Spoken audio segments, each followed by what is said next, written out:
Asfalto stradale sconnesso con un basso livello di aderenza. Bene, queste sono le caratteristiche distintive del circuito di Singapore. In una logica di messa a punto, di ricerca dell'assetto ottimale della vettura, i tecnici e soprattutto i piloti devono lavorare al massimo per incrementare il livello di grip disponibile. Si lavora principalmente sulle gomme. A seconda della tipologia di gomma morbida o dura, viene modificato leggermente l'assetto nella taratura delle sospensioni, ma soprattutto il carico aerodinamico diventa fondamentale per cercare di dare il giusto carico verticale sulla monoposto per mandare in temperatura le gomme. Ricordiamo che un asfalto stradale è particolarmente scivoloso e liscio, quindi la gomma fatica a trovare il grip, la presa al suolo ottimale.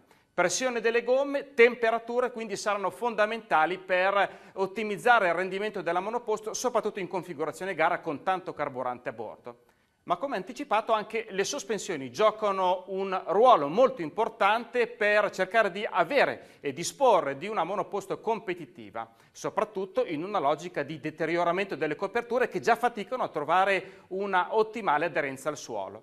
La taratura delle sospensioni va certamente regolata in funzione del carico aerodinamico, ma soprattutto di un asfalto sconnesso, quindi una vettura che non potrà viaggiare molto vicino al suolo. Avremo quindi sospensioni con taratura particolarmente morbide per permettere alle gomme di poter copiare tutte le asperità dell'asfalto, anche nei tratti di pista lenti dove c'è poco carico aerodinamico, quindi l'intervento della pressione verticale risulta limitato. Ultimo ma non meno importante, il differenziale. Nella sua taratura che viene effettuata a livello elettronico, il differenziale garantisce anche un risparmio del consumo delle coperture e soprattutto un beneficio in termini di assetto. La possibilità di regolare in maniera asimmetrica la produzione della coppia in fase di accelerazione consente alla monoposto di avere anche un piccolo effetto di sterzatura in uscita dalla curva, una soluzione che di fatto aiuta il pilota nella conduzione della monoposto, ma è importante, fondamentale per il risparmio delle coperture anteriori. Infatti, avendo un effetto di sterzatura in fase di motricità,